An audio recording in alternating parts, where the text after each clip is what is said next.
Hi there, welcome to the UkeStuff channel and welcome to this tutorial for the Ukulele Play-Alongs of Africa as recorded by Toto, which are available on the UkePlayAlongs channel here on YouTube. What I've been doing is going back to songs that were made a few years ago that did not have a baritone version or chord charts available. The chord charts are on my website at UkeStuff.info, and now I'm recording baritone and tutorials for songs that did not have them. What we're going to do in this video is look at the chords you need for GCEA soprano, concert, or tenor ukulele. Then we'll look at the chords you need for baritone DGBE ukulele, and then I'll talk about strumming a little bit as well. If you want to support the work on this channel, there are three things you can do. First of all, you can like the video. Second, you can subscribe to this channel and its sister channel, so the UkePlayAlongs channel on YouTube and the UkeStuff channel on YouTube.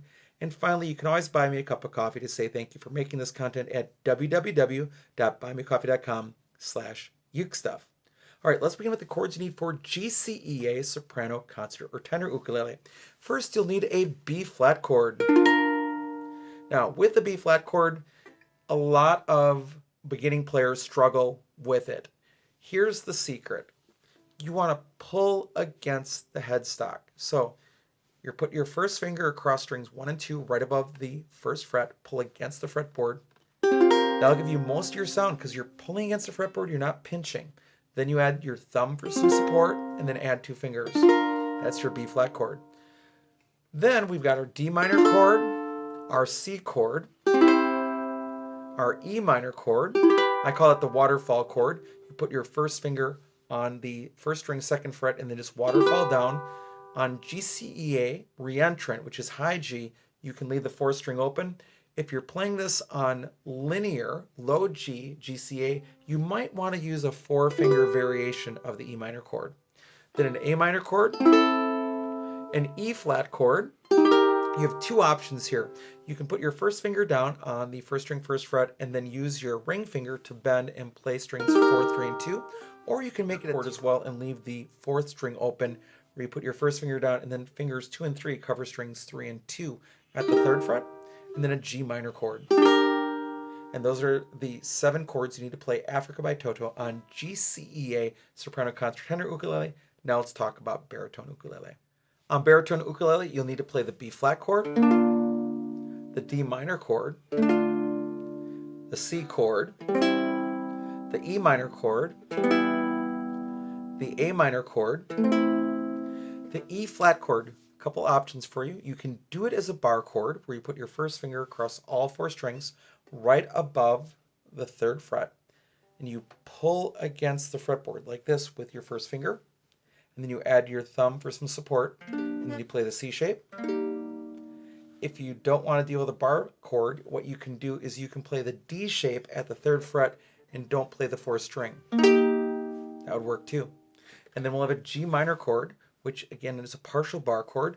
First finger goes across strings 3, 2, and 1, pull against the fretboard at the 3rd fret, and then all 4 strings right there. And those are the 7 chords you need to play Africa by Toto on the baritone DGBE ukulele.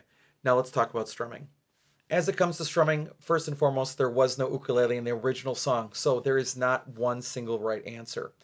There are 3 rules to strumming. Number 1, play the right chord at the right time. Number 2, keep a steady beat. And number 3, make sure that what you're playing matches the style of the music. So if you're meeting those expectations, that's great. You're good. There's nothing else to worry about. You're fine. Some people really want a specific strum, so I'm going to give you a couple of ideas here if you want to try them. Now I hear 2 real strumming patterns happening in the song. The first one is pretty specific because it goes along with the beat. And what I'm hearing is down, down, up, up, up, down, down, down. Down, down, up, down, down, down. And it goes along with the B flat, A minor, D minor progression that we hear throughout the song.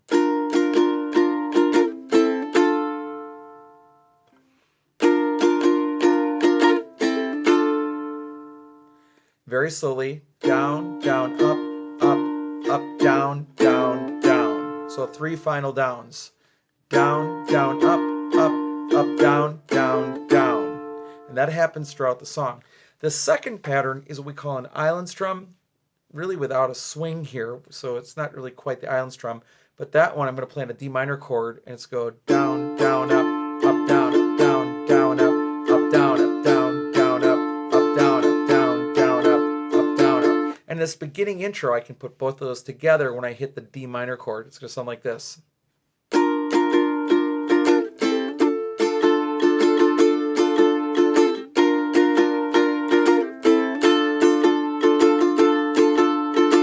The rest of the song is really going to use that island strum until you hit.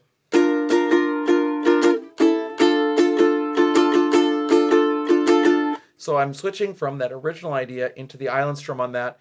So if I were to play another part of the song, such as I hear the drums echoing tonight somewhere around 40 seconds into the song, this sequence would all be that island strum.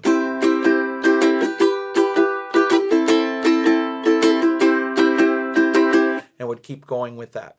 So with those two strumming patterns, down, down, up, up, up, down, down, down, and the, that's all you need to do really to work your way through Africa by Toto. Thanks so much for joining me for this video. I hope you're having a great day. And I'll be back soon with some more Uke stuff for you.